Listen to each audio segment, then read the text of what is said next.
तुम सबको बहुत सारा प्यार। तो चलो भाई शुरू करें अपनी आज की क्लास।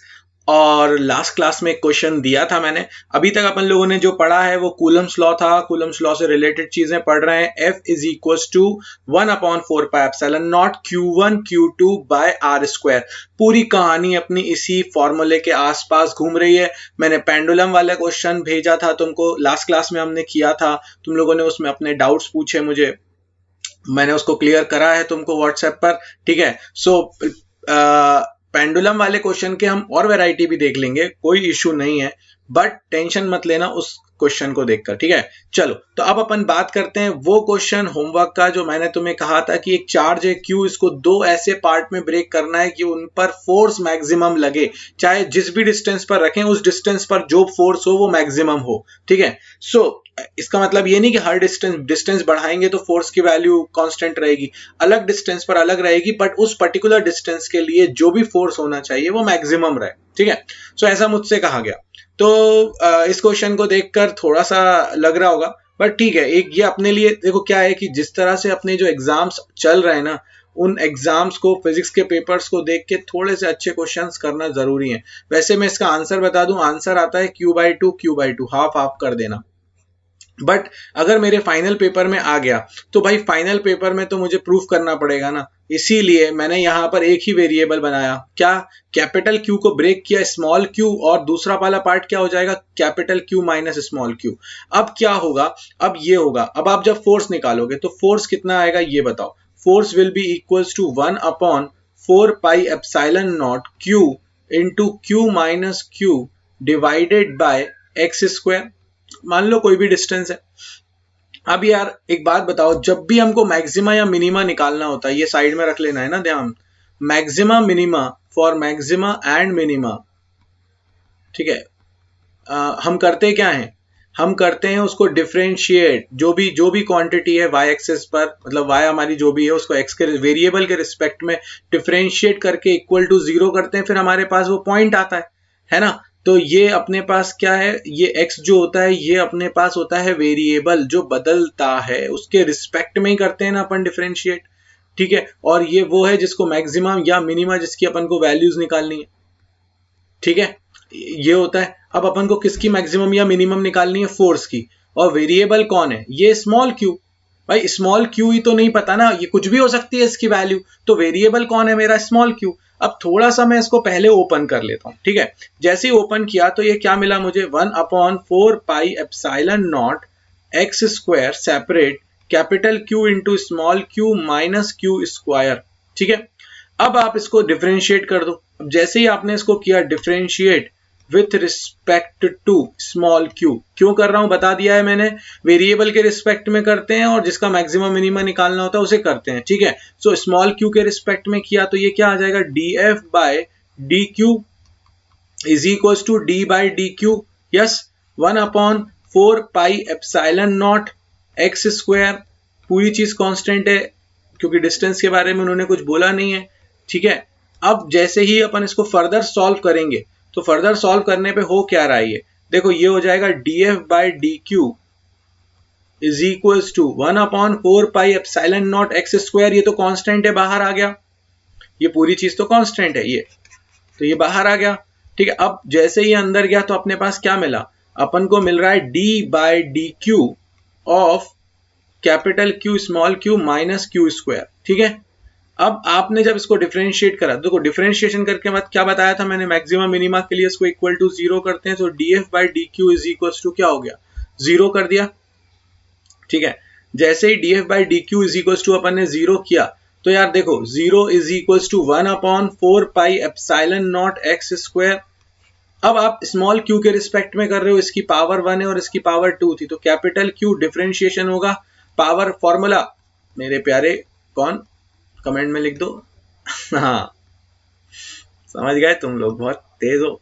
x की पावर n है तो n आगे आ गया, एक पावर कम हो गया अपने पास। ठीक है। सो ये हो जाएगा 1 q की पावर 1 माइनस 1 माइनस Q² का क्या हो जाएगा, 2 आगे q की पावर 2 माइनस 1। ठीक है। अब अगर अपन देखें तो देखो भाई ये चीज तो 0 हो नहीं सकती, तो ये तो खत्म हो गई। ठीक है। अगर ये वाली चीज हटा दी जो मैंने हाईलाइट की है, तो 0 इज इक्वल टू, यार अपन रफ लैंग्वेज में बोलते हैं कि ये इक्वल टू उधर चली गई, ठीक है, q to the power 0 minus 2q minus 1, 2 minus 1 is 1, ठीक है। सो अब ये क्या आ रहा है, q की पावर 0, किसी की भी पावर 0 क्या होता है, 1 होता है। So 0 is equal to capital Q minus 2q, ठीक है ना। तो ये अपने पास क्या आ गया, small q is equal to capital Q by 2, ये आ गया अपने पास आंसर, ठीक है। सो ये सिंपल है, बहुत ही सिंपल है। क्या किया मैंने, सबसे पहले मैंने उसको स्मॉल q और कैपिटल Q माइनस Q में ब्रेक किया, फिर सिंपली फोर्स का फॉर्मूला, इसके अलावा कुछ लगाना ही नहीं था, मैंने फोर्स का फॉर्मूला लगाया, उसको डिफरेंशिएट करा क्योंकि मैक्सिमम मिनिमम के लिए मुझे करना होगा, ठीक है। और उसके बाद वैसे तो एक स्टेप और आगे भी जाती है, बट अपन को करने की जरूरत नहीं है, यहाँ छोड़ोगे तो भी काम बन जाएगा तुम्हारा, ठीक है।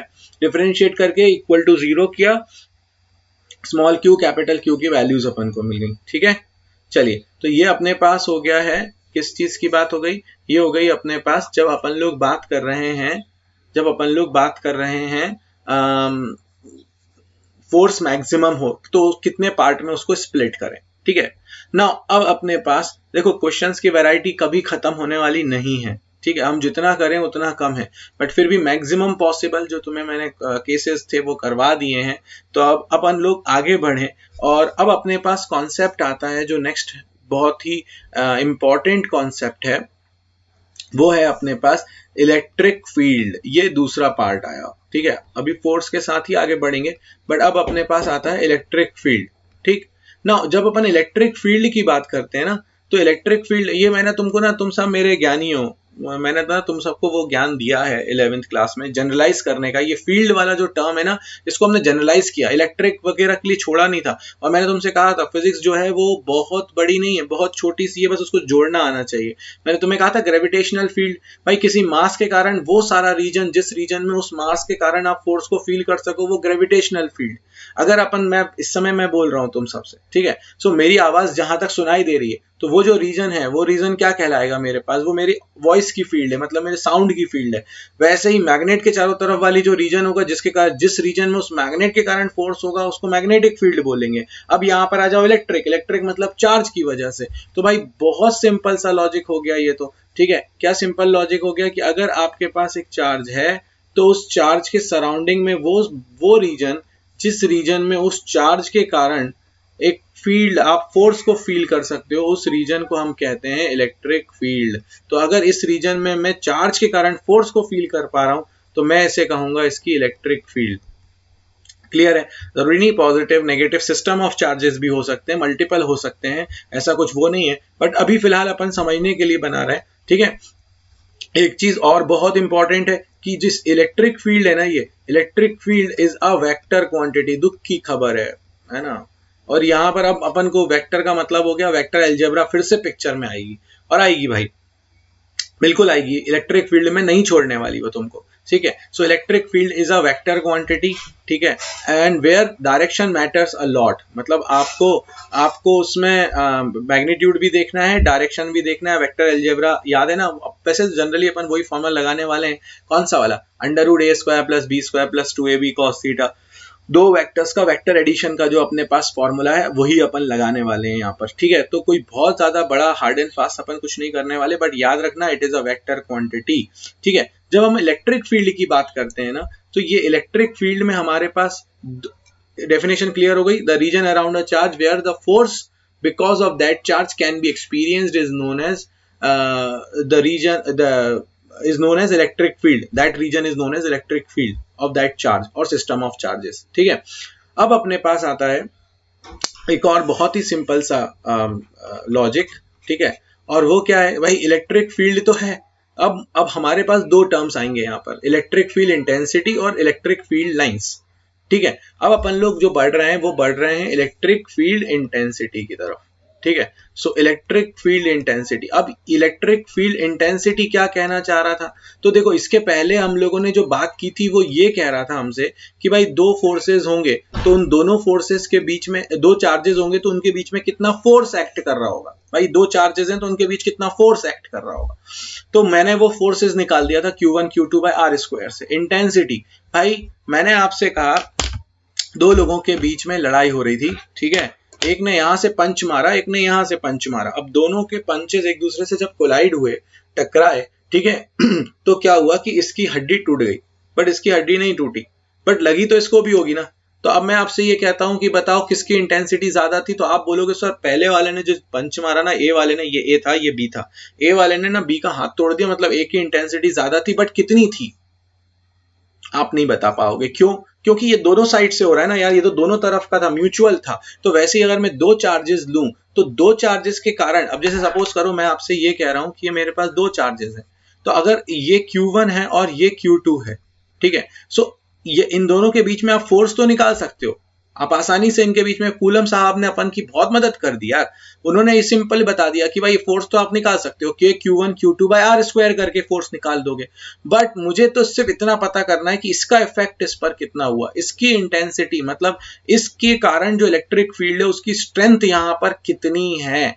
और अगर मैं यहाँ पे ऐसा चार्ज रखता हूँ Q2 जिसकी खुद की भी फील्ड होगी, तो मैं कभी भी Q1 अकेले के कारण, या अगर Q2 के कारण यहाँ या कहीं और निकालनी है, तो मैं नहीं कर सकता। तो यहां पर एक कॉन्सेप्ट आता है बेटा हाइपोथेटिकल चार्ज का, और इस हाइपोथेटिकल चार्ज को अपन कहते हैं टेस्ट चार्ज। कौन सा चार्ज?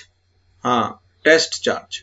अब टेस्ट चार्ज क्या होता है? टेस्ट चार्ज ये वो गरीब है जिसकी खुद की कुछ वैल्यू नहीं है, मतलब ये कहता है कि मेरी खुद की कोई फील्ड नहीं है। It's a hypothetical one, I am again telling you, it's a hypothetical one, ठीक है। सो इसके खुद के कारण कोई फील्ड नहीं होगी, इसके कारण दूसरे पर फोर्स नहीं लग रहा होगा, है ना, ऐसा अपन मानते हैं, मतलब कि इसकी खुद की कोई फील्ड नहीं है, ऐसा हम हाइपोथेटिकली मान रहे हैं। जो बुक्स में एक्सप्लेनेशन मिलती है अपन को वो ये मिलती है, ठीक है। सो अब अपन क्या करते हैं, मुझे सिर्फ इस क्यू चार्ज के कारण निकालना था कि इस पॉइंट पर कितनी इलेक्ट्रिक फील्ड इंटेंसिटी होगी, ठीक है। तो इसको बिल्कुल सिंपल ऐसे समझो कि अगर मेरे पास वही बात हो गई कि यहां से एक फोर्स लगाया F1, यहां से फोर्स लगाया F2, और ये मेरे पास एक मीटर था, ये मुझे फोर्स मेजर करके देता, तो यार अगर मैं F1 F2 दोनों लगा रहा हूं तो यहां पर रिजल्टेंट आएगा, है ना, यहाँ रिजल्टेंट आएगा। बट अगर मैं F2 को यहां से हटा दूं, तो जो कुछ भी होगा वो किसकी वजह से होगा? F1 की वजह से होगा। तो फिर रीडिंग किसकी मिलेगी? F1 की मिलेगी। वैसा ही अपन ने किया, यहां पर अपन ने टेस्ट चार्ज रख दिया। कौन सा चार्ज रख दिया? Test charge. अब टेस्ट चार्ज की खुद की फील्ड नहीं है, तो किसकी फील्ड है वहां पर? Q1 की फील्ड है, ठीक है। जब Q1 की फील्ड है तो अपन ये कहेंगे ना, द इलेक्ट्रिक फील्ड इंटेंसिटी, और you can say the force on test charge. देखो यहां पर अपन ने टेस्ट चार्ज रख दिया Q0, ठीक है। अभी अपन यूनिट की बात नहीं कर रहे हैं, अभी अपन Q0 की टेस्ट चार्ज की बात कर रहे हैं। So force on test charge is equals to F। ये Q0 पर जो फोर्स लग रहा है Q0 टेस्ट चार्ज पे, वो F लग रहा है। अब अपन लोगों ने आज तक जितनी भी चीजें पढ़ी हैं, वो सारी चीजें अपन ने, देखो आप याद करो, अपन लोगों ने जितने भी कॉन्सेप्ट पढ़े हैं ना, अपन सब लोग कोशिश करते हैं पर यूनिट निकालने की। जैसे velocity, displacement per unit time, acceleration, velocity per unit time, power, rate of doing work done per unit time. तो हमारी जो आदत है ना फिजिक्स में या हर जगह पर, वो हम यूनिटी के लिए निकालते हैं। और यूनिटी वाला कॉन्सेप्ट क्यों इंपॉर्टेंट है? वो इसलिए भी इंपॉर्टेंट है, या वो इसलिए भी इंपॉर्टेंट है क्योंकि जैसे मैं आपसे वही बात करता हूँ, पुरानी वाली बात है ना, 99 जो थे, 99 लोगों ने 198 पिज्जा खाए। पिज्जा, यार नाम लेते ही ना, मतलब चीट, एक दिन तो मैं चीट करता ही था, है ना। तो अभी तो इस समय ऐसा हो रहा है ना, तुम लोगों को भी हो रहा होगा। और वैसे अभी कुछ मंगवाना नहीं है ना बाहर से, क्योंकि बहुत ज़्यादा दिक्कत है, तो इसलिए टेक केयर। कुछ दिन और अपने टेस्ट बर्ड्स को कंट्रोल करो। हाँ, मुझे लोग फोटो भेज भेज के बता रहे हैं कि देखो हम ये खा रहे हैं, हम वो खा रहे हैं, ऐसा लगता है गोली मार दो बिल्कुल। खैर, सो 99 पर्सन 198 पिज्जा खाते हैं, तो मैंने आपसे कहा कि बताइए कि 152 लोग कितने खाएंगे, ठीक है। तो यार अगर तुम सही हो तो तुम आंसर दे रहे होगे नीचे कमेंट बॉक्स में, मैं देख रहा हूँ, ठीक है। और अगर तुम सही आंसर दे रहे होगे तो आंसर क्या आ रहा होगा वैसे? 304 पिज्जा, है ना, ऐसी कुछ आ रहा होगा। अब देखो आपने क्या किया या मैंने क्या किया, हमने दोनों ने एक ही चीज की, इसको 99 से डिवाइड कर दिया। ताकि हम ये देख रहे हैं कि 1% कितना खा रहा है। तो 198 बाय 99 कितना हो गया अपने पास, 2 हो गया। तो भाई 152 लोग कितना खाएंगे, 1% खा रहा है 2, तो 152 इंटू 2 कर दिया, तो अपन लोगों ने उसको कैलकुलेट कर लिया, ठीक है, तो 304 आया। तो यार यहाँ पर भी इंपॉर्टेंस किस चीज की, यूनिट की। आपने एक के लिए निकाला कि एक बंदा 2 पिज्जा खा रहा है, तो फिर आप किसी का भी आसानी से निकाल सकते हो, मल्टीप्लाई कर दो उसका। बट 99 से डायरेक्ट 152 नहीं गए आप, आपने 1 के लिए निकाला, उसके बाद फिर उसका मल्टीप्लाई किया। तो 1 के लिए निकालना बहुत इंपॉर्टेंट होता है। इसीलिए हम लोग क्या कर रहे हैं, यहाँ जब हमने टेस्ट चार्ज रखा, तो उस टेस्ट चार्ज पर जो फोर्स है, वो टेस्ट चार्ज पर फोर्स कितना आया, वो टेस्ट चार्ज पर फोर्स आया F। तो अपन लोग कैलकुलेट करने वाले हैं force acting per unit test charge, per unit test charge. और ये पॉजिटिव है हमारे पास, हमारा हम जो अपना रेफरेंस ले रहे हैं वो पॉजिटिव ले रहे हैं, ठीक है। तो force acting per unit test charge will be what, F by Q naught हो जाएगा, है ना, पर यूनिट टेस्ट चार्ज ले रहे हैं ना अपन, तो F बाय क्यू नॉट हो जाएगा।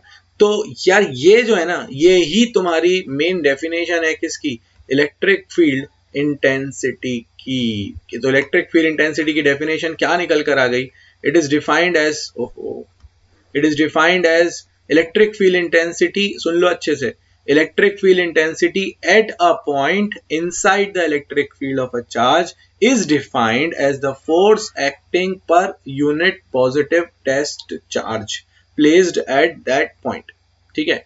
फिर से सुन लो, the electric field intensity at a point inside the electric field is defined as the force acting per unit positive test charge। क्योंकि मैंने at a point स्टार्टिंग में ही बोल दिया इनसाइड द फील्ड, तो फिर मुझे एंड में बोलने की जरूरत नहीं है, ठीक है। सो क्या आ गया हमारे पास, फिर से सुन लो अच्छे से, electric field intensity at a point, किसी पॉइंट पर, inside the electric field is defined as. तो मैंने पहले अपनी पूरी भूमिका बना दी कि एक पॉइंट पर निकाल रहा हूं, एक इलेक्ट्रिक फील्ड के अंदर निकाल रहा हूं, कितनी होगी, is defined as the force acting per unit positive test charge.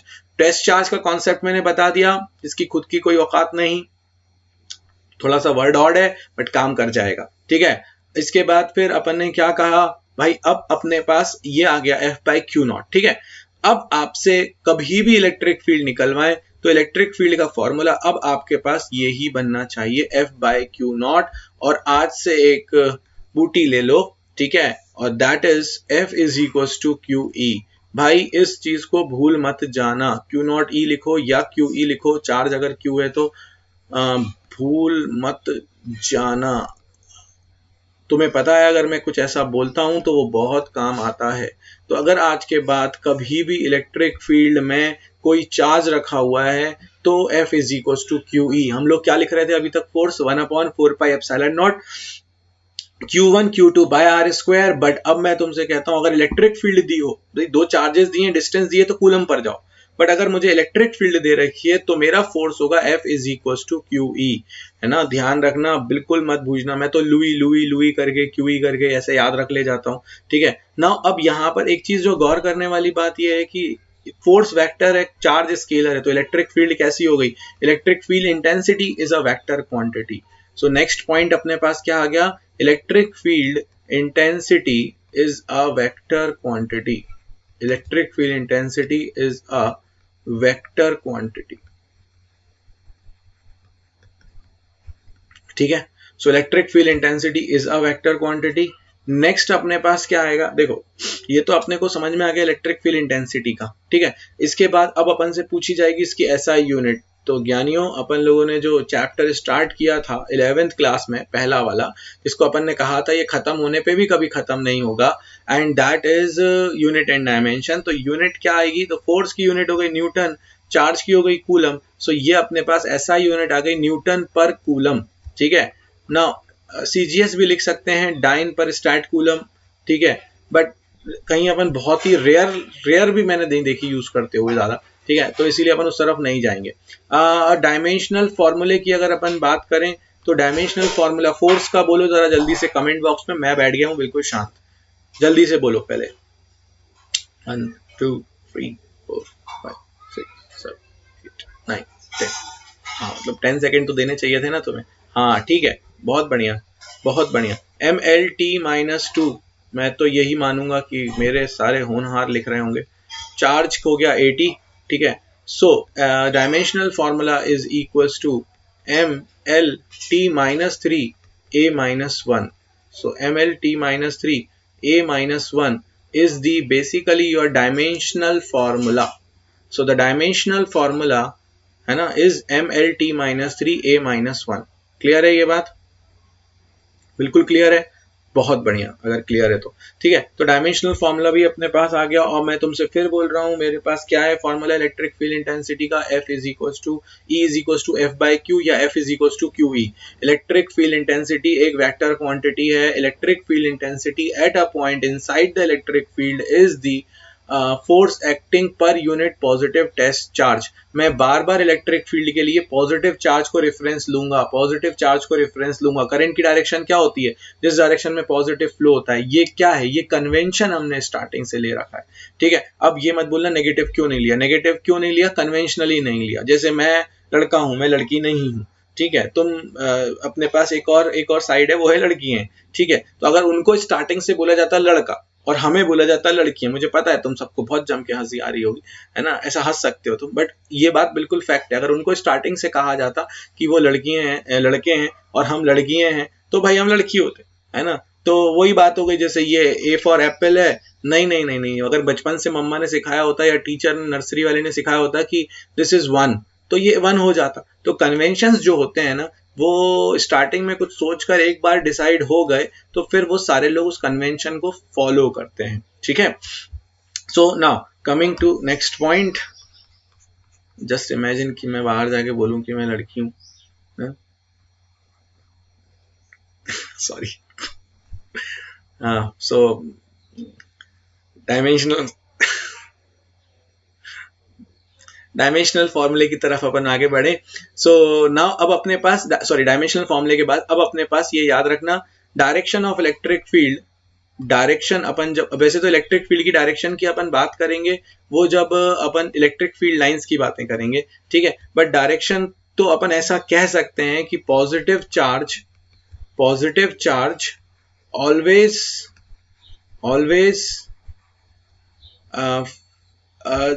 positive charge always feels the direction of ऐसा नहीं, ऐसे लिखो ज्यादा अच्छा है। force on positive charge is always in the direction of electric field, है ना। force on positive charge is always in the direction of electric field, ठीक है। This is more better.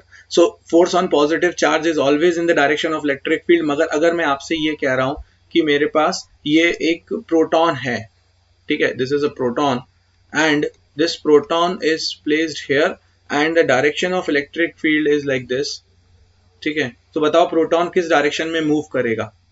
तो ये इसीलिए बता रहा हूं क्योंकि आगे जाके मैं इसका यूज करूंगा, हाँ ध्यान रखना। सो प्रोटॉन पर जो फोर्स है वो किस डायरेक्शन में लगेगा? सो प्रोटॉन पर फोर्स जो है वो इस डायरेक्शन में लगेगा, यानी कि proton is going in this direction. अगर इलेक्ट्रिक फील्ड ई होती तो प्रोटॉन का चार्ज क्यू है, तो क्यू ही इस डायरेक्शन में, फील्ड की डायरेक्शन में जाएगा मेरे पास। क्लियर है? अगर मैं इसी चीज को आपसे ये कहूं, एक और इलस्ट्रेशन दे देता हूं, मैं आपसे कहता हूं कि भाई ये मेरे पास एक इलेक्ट्रिक फील्ड है, ठीक है, the electric field is like this and there is an electron placed over here, ठीक है। अगर यहाँ पर एक इलेक्ट्रॉन रखा हुआ है तो फोर्स किस डायरेक्शन में लगने वाला है इस इलेक्ट्रॉन पर? तो भाई ऑब्वियसली इलेक्ट्रिक फील्ड की डायरेक्शन अगर इधर है तो force on electron will be in opposite direction to field, क्योंकि इलेक्ट्रॉन नेगेटिव चार्ज है, ठीक है। बट मैंने यहाँ पे -F नहीं लिखा है, मैंने डायरेक्शन कंसिडर करी है। तो यहाँ पर एक और ब्यूटी देता हूं तुमको, और वो काम की बात ये है, force on in vector we consider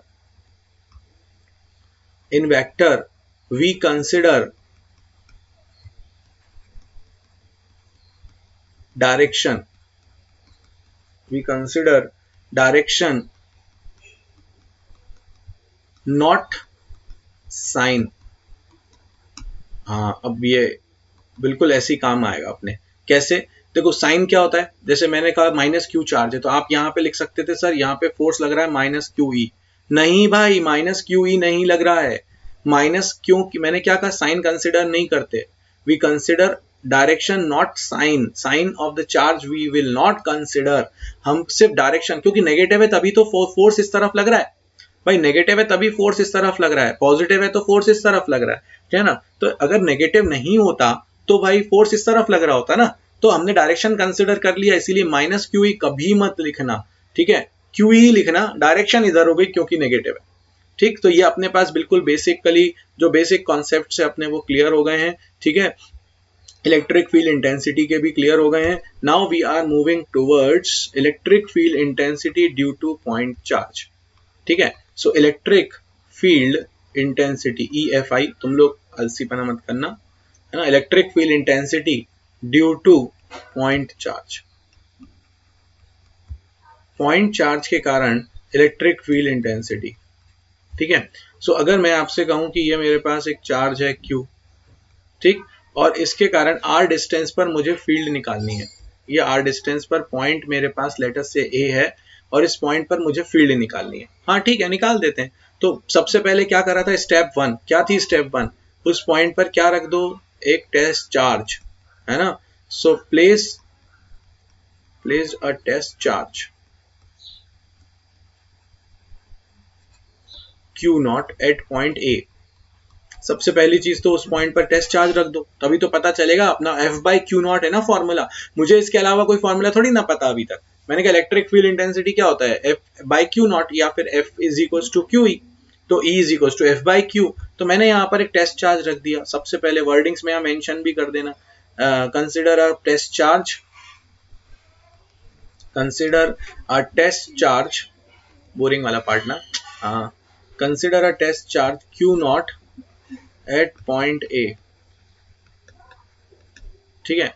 so force, अब इस पर बताओ फोर्स कितना लगेगा, तो force on Q0 test charge, कितना फोर्स लगेगा, F इज इक्वल टू 1/4πε0 यस, Q स्मॉल Q0 यस बाय R²। पता है जब अपन ऑनलाइन पढ़ रहे होते हैं तो ये मानकर चलना चाहिए कि जो मैं बोल रहा हूँ वो तुम्हें सुना, मुझे मैं ये मानकर चल रहा हूँ कि जो मैं बोल रहा हूँ वो तुम्हें सुनाई दे रहा है, समझ में भी आ रहा है, ठीक है। तो इसीलिए इस बात को जितना अच्छे से तुम मेरे जैसे कमेंट बॉक्स में रिप्लाई करते जाओगे ना, तो वो मुझे ना समझ में आता है कि तुम पढ़ रहे हो और तुम्हें भी लग रहा है कि तुम पढ़ रहे हो और वो फील आ रहा होता है।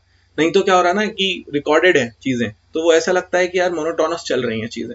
तो उसको ना लाइव बनाने के लिए ना नीचे कमेंट बॉक्स में कमेंट लिखते रहा करो, तो ताकि तुम्हें ये लगे कि तुम पढ़ रहे हो और मुझे भी समझ में आए और मैं ये मान रहा हूँ, मैं देख रहा हूँ दूसरी साइड से, ठीक है। सो F ये आ गई अपने पास equation number 1। Now what is it definition of electric field intensity, तो अपन वहां से लिखते हैं from definition of electric field intensity, from definition of electric field intensity हम क्या लिख सकते हैं, E is equals to F/Q0। This is equation number 2। अब एक काम करो, इस F की वैल्यू को उठाओ और इसमें प्लेस कर दो, तो अपने पास क्या आ जाएगा, अपने पास बहुत सिंपल आ जाएगा, फ्रॉम इक्वेशन 1 एंड 2 जैसी आप रखोगे तो E इज इक्वल टू क्या आ जाएगा, 1/4πε0 Q0 bye R² divided by Q0। Q0 से Q0 क्या हो जाएगा, कैंसिल हो जाएगा, ठीक है। सो ये अपने पास आ जाएगा E is equal to 1/4πε0 capital Q by R²। ये आ गया मेरे पास electric field intensity in newton पर कूलम। अभी मैंने N/C लिखा था तो एक ने कहा था व्हाट इज N/C, है ना, मतलब जब अलग जगह पढ़ा रहा था, यूट्यूब पे पढ़ा रहा था, ठीक है। तो इसीलिए ध्यान से, N/C क्या है अपना, न्यूटन पर कूलम यूनिट है। सो बहुत सिंपल रहा ना, कुछ भी नया नहीं करा अपन ने, उस पर बस एक ही स्टेप थी अपने पास, Q0 को वहां रख दो, टेस्ट चार्ज को, उस पर फोर्स देख लिया, F/Q मेरे पास फॉर्मूला था, जैसे ही F की वैल्यू रखी Q0 से Q0 क्या हो गया, कैंसिल हो गया, E इज इक्वल टू क्या आ गया मेरे पास, 1/4πε0 Q बाय R², ठीक है। So this is it. Now अब अपने पास अगर कोई आपसे कहे, क्योंकि तुम सब जानते हो मैंने ग्राफ के बेसिक्स तुम्हारे लिए हैं, ठीक है। सो अगर आपसे कोई कहे कि how the graph will look like, electric field intensity versus distance का जो ग्राफ है ये कैसा लगेगा, तो भाई देखो E is inversely proportional to क्या है, आर स्क्वायर। ठीक है, अगर E is inversely proportional to R square है, बाहर कबूतर बैठा और वो पढ़ना चाह रहा है मुझसे physics, so E is inversely proportional to R square. ठीक है, so it will be a rectangular hyperbola. Yes, ठीक है, थोड़ा और अच्छा बनाने की कोशिश करता हूँ।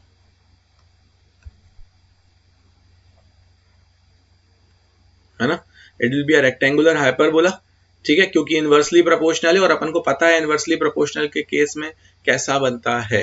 ठीक है, सो ये हो गया है अपने पास इलेक्ट्रिक फील्ड इंटेंसिटी, है ना।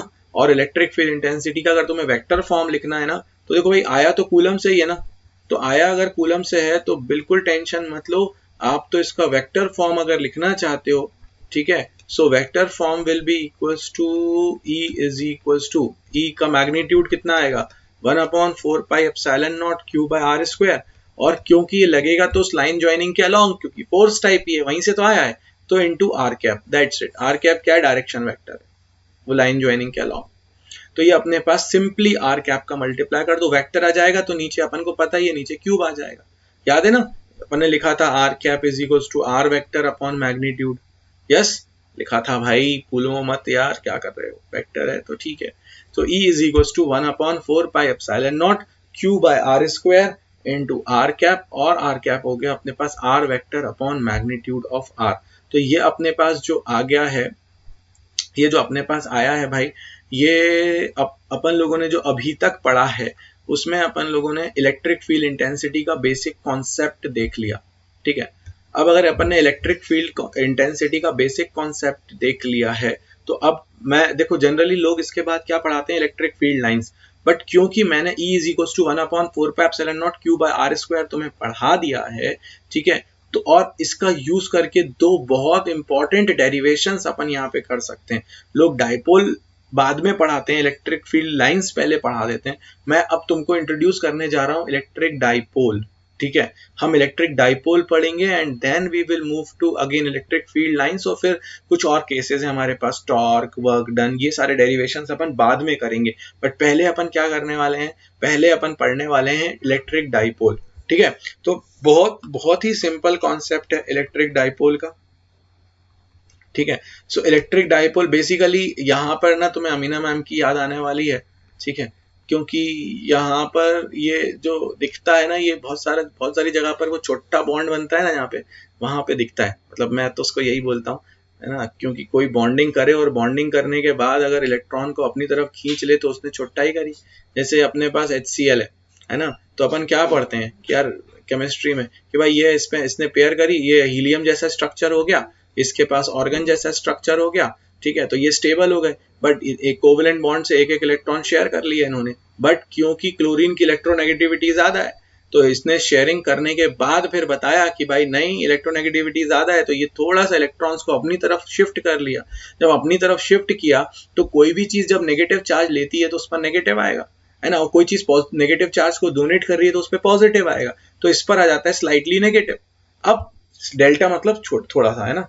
अब जितना इसने अपनी तरफ खींचा है उतना ही तो दूसरे ने दिया है ना, तो जितना क्लोरीन पर नेगेटिव आएगा उतना ही दूसरे वाले पर क्या आ जाएगा, पॉजिटिव चार्ज आ जाएगा। मतलब आपके पास यहाँ पर आप ये कह सकते हो ना कि दो चार्जेस हैं जिनका मैग्नीट्यूड सेम है। देखो इस पर प्लस जितना है, इस पर जितना प्लस है उतना ही दूसरे पर माइनस है कि नहीं, और बहुत छोटी सी डिस्टेंस पर रखे हुए हैं, तो ये जो सिस्टम बनता है इसको हम बोलते हैं डाइपोल। एक जगह पर और बनेगा ये, जैसे अपने पास कंडक्टर की तो बात नहीं कर रहे अपन, इंसुलेटर की बात करें, है ना, तो वहां पर क्या होता है, जैसे अपन किसी भी एटम को देखें तो एटम के पास क्या होता है, ये न्यूक्लियस है और इलेक्ट्रॉन्स चारों तरफ रिवॉल्व हो रहे हैं उसमें, है ना, ऐसा मान लेते हैं अपन, 8 इलेक्ट्रॉन्स होंगे इसमें। ठीक है, तो अगर ऐसा है तो अपन क्या कहते हैं कि भाई जो पॉजिटिव चार्ज है वो सेंटर पे, बट जो इलेक्ट्रॉन्स घूम रहे हैं वो भी इस तरह से हैं कि उनका जो सेंटर ऑफ मास आएगा वो सेंटर में ही आएगा, तो पॉजिटिव और नेगेटिव दोनों का सेंटर ऑफ मास एक ही जगह पर आ जाता है। तो वैसे भी न्यूट्रल तो वो पॉजिटिव और नेगेटिव इक्वल है इसलिए कह रहे थे अपन, बट यहाँ पर क्या हुआ, सेंटर ऑफ मास दोनों का एक ही जगह आ गया। अब आपने क्या किया, आपने किसी ऐसे मटेरियल को, ठीक है, किसी ऐसे मटेरियल को, अभी अपन फिलहाल क्या करते हैं, बहुत सारे आइटम्स नहीं बनाते अपन, एक ही आइटम बनाते हैं। ठीक है, एक ही आइटम बनाते हैं, एक सिस्टम के अंदर था, जैसे ही आपने जूम करके देख रहे हैं अपन बहुत ज्यादा, ठीक है, तो अगर आपने इसको इलेक्ट्रिक फील्ड के अंदर रखा, इलेक्ट्रिक फील्ड ऐसी है, तो क्या होगा, जो पॉजिटिव चार्ज है ना, जो पॉजिटिव चार्ज है ना, वो थोड़ा सा इलेक्ट्रिक फील्ड की तरफ शिफ्ट हो जाएगा, क्योंकि फोर्स पॉजिटिव पर इलेक्ट्रिक फील्ड की डायरेक्शन में लगता है, और पहले नेगेटिव यहीं पर था, पूरा सेंटर ऑफ मास नेगेटिव का यहीं था, बट नेगेटिव पर फोर्स लगेगा ऑपोजिट डायरेक्शन में। तो देखो जितना पॉजिटिव था उतना ही नेगेटिव था, तो अब पॉजिटिव और नेगेटिव के बीच सेंटर ऑफ मास है ना, थोड़े से अलग अलग हो गए, तो उनके बीच में ना थोड़ी सी डिस्टेंस क्रिएट हो गई। जितना इस पर प्लस चार्ज है उतना ही इस पर माइनस चार्ज है, but they are placed very close to each other. तो यहां से अपने पास बन गया क्या, एक इलेक्ट्रिक डाइपोल। इसीलिए मैं क्यों बता रहा हूं ये, क्योंकि मैं क्या पढ़ रहा हूं, मैं प्लस क्यू और माइनस क्यू चार्ज को थोड़ी सी डिस्टेंस पे रख रहा हूं और उसको इलेक्ट्रिक डाइपोल पढ़ रहा हूं और उससे बहुत सारी फिनोमेनास पढ़ने वाला हूं। क्यों पढ़ रहा हूं, मेरे दिमाग में सबसे पहला क्वेश्चन यही आएगा, Q1 और Q2 क्यों नहीं रख लिया आपने, दोनों चार्जेस इक्वल क्यों रखे, अपोजिट मैग्नीट्यूड के क्यों रखे। इसीलिए रखे अपन ने, क्योंकि ऐसे बहुत सारी फिनोमेनास हैं जहां पर ये दो इक्वल एंड अपोजिट चार्जेस बहुत छोटी सी डिस्टेंस पर क्रिएट होते हैं। समझ में आ रहा है, इसीलिए उनकी नेचर को, उनके बिहेवियर को स्टडी करना हमारे लिए बहुत ज्यादा इंपॉर्टेंट है। क्लियर है बात, ठीक है। सो ये हमारे पास मतलब बिल्कुल क्रिस्टल क्लियर सी बात है यार, इसमें कुछ ज्यादा कुछ है नहीं, है ना। अब अपन लोग बढ़ते हैं, तो अब डाइपोल की डेफिनेशन की तरफ बढ़ते हैं। तो ये हो गया प्लस क्यू हमारे पास, ये हो गया माइनस क्यू, ठीक है, and they are placed 2l distance apart. अब 2l डिस्टेंस की भी लड़ाई है। अब आप बोलोगे आपने 2l क्यों लिया, ठीक है। सो 2l क्यों लिया, उसका बहुत सिंपल सा लॉजिक है। क्योंकि आप जब कहीं पर भी इलेक्ट्रिक फील्ड निकालोगे डाइपोल के कारण, ठीक है, तो आप डिस्टेंस माइनस क्यू से लोगे कि प्लस क्यू से लोगे। अब आधे लोग मेरी क्लास में बोलेंगे माइनस क्यू से, आधे बोलेंगे प्लस क्यू से, तो लड़ाई यहीं चलती रहेगी, क्लास खत्म हो जाएगी, अगली क्लास फिर शुरू होगी, फिर लड़ाई यहीं शुरू होगी, फिर यहीं खत्म हो जाएगी। इस तरह से अपन साल भर डाइपोल निकालते रहेंगे, है ना, और फाइनल पेपर में लिख के आएंगे बताया नहीं था हमें, तो सर ने कहाँ से लेने वाले। तो इसलिए उस लड़ाई को खत्म कर दिया साइंटिस्टों ने यार, जो जब हमने रेफरेंस बनाए तो उसमें, ठीक है। तो उन्होंने कहा कि आप डिस्टेंस सेंटर से लो। अब यार तुम सेंटर से अगर डिस्टेंस ले रहे हो तो हाफ डिस्टेंस क्या हो जाएगी, एल, अगर तुमने 2l लिया तो, और अगर तुमने एल ली होती डिस्टेंस, अगर ये डिस्टेंस 2l की जगह पर आपके पास एल होती, तो फिर आपका जो नीचे वाली डिस्टेंस हो जाती ना, ये l/2 होती। अब किसी भी चीज में फ्रैक्शन वाली चीज को ऐड करना और सब्ट्रैक्ट करना अपने लिए बहुत बड़ा सरदर्द है, ठीक है ना। इसीलिए अपन लोगों ने क्या किया, इसीलिए अपन लोगों ने ये किया कि अपन ने जो डिस्टेंस ले ली दोनों चार्जेस के बीच में, उस डिस्टेंस को हमने ले लिया 2l, ठीक है। So what is electric dipole, when, सुन लो अच्छे से, when two charges of same magnitude, when two charges of same magnitude opposite nature placed close to each other, then the system formed is known as electric dipole. And what is electric dipole, ऐसे अगर पूछें वैसे लिखना हो तो ऐसे लिख दो, electric dipole is formed when two charges of same magnitude and opposite nature placed very close to each other, ठीक है। तो इलेक्ट्रिक डाइपोल का कॉन्सेप्ट क्लियर हो गया, क्या होता है इलेक्ट्रिक डाइपोल, कहाँ इसकी जरूरत पड़ने वाली है। नाउ अब अपने पास आता है इलेक्ट्रिक डाइपोल मोमेंट, ये काम आएगा भाई, है ना। So electric dipole moment, electric dipole moment, electric dipole moment क्या होता है अपने पास, इलेक्ट्रिक डाइपोल मोमेंट को अपन लोग P से रिप्रेजेंट करते हैं, और दुख की खबर ये है कि it is a vector quantity, ठीक है। सो इलेक्ट्रिक डाइपोल मोमेंट हो गया अपने पास P वेक्टर। अब ये होता क्या है देखें, तो देखो भाई, P वेक्टर अपने पास, इलेक्ट्रिक डाइपोल मोमेंट क्या होता है, it is magnitude of one charge, क्योंकि दोनों का मैग्नीट्यूड तो सेम है। So magnitude of one charge multiply by the shortest distance between them, है ना, और शॉर्टेस्ट ही लेंगे अपन वैसे तो, ठीक है। सो अगर अपने पास ये हो गया P vector, so P vector is basically Q into 2l. So what is P vector? It is charge multiply by the distance between the charges, ठीक है। शॉर्टेस्ट ज्यादा अच्छा वर्ड है क्योंकि मुझे उनके बीच की शॉर्टेस्ट डिस्टेंस चाहिए, and it is a vector quantity. खुश खबर ये है ना, या दुख की खबर है वैसे तो, है ना। And if it is a vector quantity तो इसकी डायरेक्शन भी होगी, तो इसकी डायरेक्शन क्या लेते हैं हम, so direction is always, remember this thing, direction is always from minus Q two plus Q, always from minus Q two plus Q, ठीक है। सो if this is suppose your dipole minus q plus q and it is placed at a distance of 2l, Now in this case, what is the direction of electric dipole moment? So it will be minus q to plus q. It means it is in this direction. ठीक है, so this is your dipole moment. P vector is in this direction, minus q to plus q. ठीक है, ये अपने पास बहुत clear हो गया. चलो अब एक स्टेप और आगे बढ़ते हैं अपन लोग. ठीक है, यहां पर अब अपने पास आएगी इसकी यूनिट. तो ऐसा यूनिट क्या आएगी इसकी अपने पास? ऐसा unit will be coulomb into metre. ऐसा unit will be coulomb into metre. And what will be its dimensional formula? That will be a t charge का एंड डिस्टेंस का l, और you can say m0 l1 t1 a1, m0 l1 t1 a1. ठीक है, so this is basically your dimensional formula. Clear है ये? तो unit आ गई, dimensional formula आ गया अपने पास. ठीक है, नाउ अब अपन लोग एक क्वेश्चन करते हैं. बहुत सिंपल सा क्वेश्चन है अपने पास. ठीक है, आपसे क्या कहा जाएगा? आपसे ये कहा जाएगा find resultant dipole moment. Find resultant dipole moment. ठीक है, और ये क्वेश्चन दिया है आपको. ये आपके पास है -2q, ये है q, ये है q. ठीक है, and this distance is a. ठीक है, नाउ अब आपसे कहा गया इसका रिजल्टेंट डायपोल मोमेंट निकाल कर लाओ.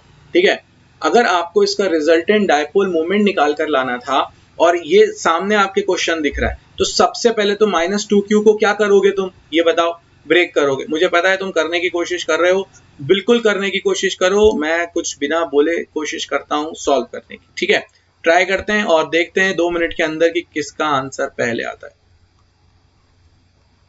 अब ये मत बोलना कि ऑब्वियसली आपका ही आंसर पहले आएगा. तुम्हें सिखा दिया है मैंने सब कुछ.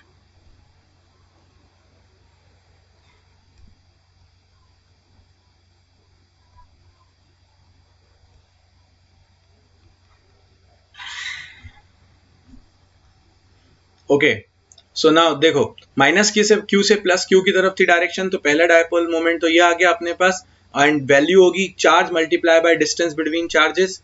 ठीक है, दूसरे वाले केस में हमारे पास क्या आ जाएगा? q into distance between the two charges is a, so it will be a. ठीक है, and the angle is 90 degree. ठीक है, अब अगर आपसे कहा जाए कि भाई आपके पास दो चार्जेस हैं, एक है आपके पास ये, एक है आपके पास इस डायरेक्शन में, इनके बीच की डिस्टेंस है a. ठीक है, सो अब आपसे अगर ये कहा जाए कि रिजल्टेंट डायपोल मोमेंट निकाल कर लाइए, सो रिजल्टेंट डायपोल मोमेंट आपके पास जो नेट आएगा वो क्या आएगा?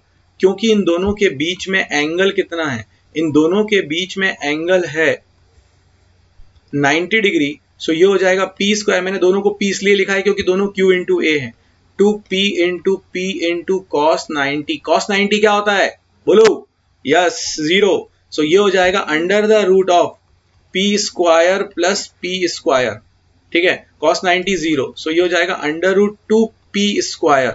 तो p हो गया बाहर, बचेगा √2, है ना? तो ये अपने पास फाइनली नेट डायपोल मोमेंट क्या आ गया? Net dipole moment is qa√2. qa√2. Yes, अगर चार्ज कूलम में था, डिस्टेंस मीटर में थी, तो कूलम इंटू मीटर. ठीक है, सो ये हमारे पास बेसिकली जो आ गया है वो आ चुका है. डायपोल मोमेंट कैसे निकालना है. एक क्वेश्चन और देता हूं, है ना? ये क्वेश्चन एक्चुअली सीबीएसई ने पूछा है, बट इनडायरेक्टली पूछा है. कैसे पूछा है वो बताता हूं, बट क्वेश्चन बताता हूं पहले. तो क्वेश्चन ये है कि आपके पास, आपको फिर से नेट डायपोल मोमेंट ही निकालना है. ठीक है, ये आपके पास एक्स एक्सिस है, ये आपके पास वाई एक्सिस है. ठीक है, और आपके पास चार्जेस कुछ इस तरह से रखे हुए थे. This is -q, this is +q. Okay, and this one is -q and this one is +q. okay, and this distance is l. ये डिस्टेंस l दे रखी है. ठीक है, okay, now this distance is l. ये l दे रखी है, और ये एंगल आपको दे रखा है 30 डिग्री. अब आपसे ये कहा find net dipole electric dipole moment. Find net electric dipole moment. ठीक है, अब आपको net electric dipole moment calculate करना है, जरा जल्दी से कैलकुलेट करो। सबसे पहले तो दोनों लिखो, दोनों लिखोगे तो तुम्हें ये समझ में आ जाएगा कि तुम्हें किस डायरेक्शन में भागना है, समझ गए हो? डायरेक्शन पता हो गई, उसके बाद तो फिर कुछ भी नहीं है यार, अपन वही फॉर्मूला लगाने वाले हैं, है ना। सबसे पहले माइनस क्यू से प्लस क्यू की तरफ पी की डायरेक्शन बनाओ, दोनों पी की डायरेक्शन बनाने के बाद तुम्हें आगे का लॉजिक क्लियर होगा, ठीक है। जरा जल्दी से, ये एक्स था ये वाई था हमारे पास, चल बना रहे हो ना तुम लोग, ठीक है, मदद कर दूं। ये माइनस क्यू से प्लस क्यू एक डायपोल मोमेंट आएगा, ये माइनस क्यू से प्लस क्यू दूसरा डायपोल मोमेंट आएगा, ठीक है। P1 की वैल्यू क्या आएगी हमारे पास, P1 या P की वैल्यू आ जाएगी Q इंटू L, क्योंकि चार्ज है Q और डिस्टेंस है L, 2L नहीं है डिस्टेंस, L दी हुई है, न्यूमेरिकल में कुछ भी दे सकते हैं वो। So P is equals to Q into L, यहां पर भी आ गया। अब दोनों अगर अवे जा रहे हैं तो एंगल कितना होगा, फिर से हाईलाइट करूं तो एंगल होगा ये जो मैंने येलो से बनाया हाईलाइट करके।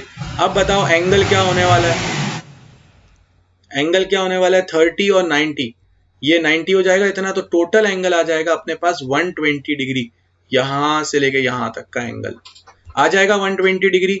अब जैसे ही 120 डिग्री अपने पास एंगल आएगा, सो नेट अपने पास जो P होगा वो नेट P कितना होने वाला है, under the root of P square plus 2P into P into cos 120 degree हो जाएगा। और अब ये बताओ, अगर ये 2P स्क्वायर हो गया है ना, प्लस 2P स्क्वायर कॉस 120, बताया था ना कैसे कैलकुलेट करते हैं, कॉस 120 को 180 से माइनस करो, क्या बचेगा 60, क्योंकि सेकंड क्वाड्रेंट है तो कॉस नेगेटिव, कॉस 60 कितना होता है 1/2, बताया था ना, यस बताया था।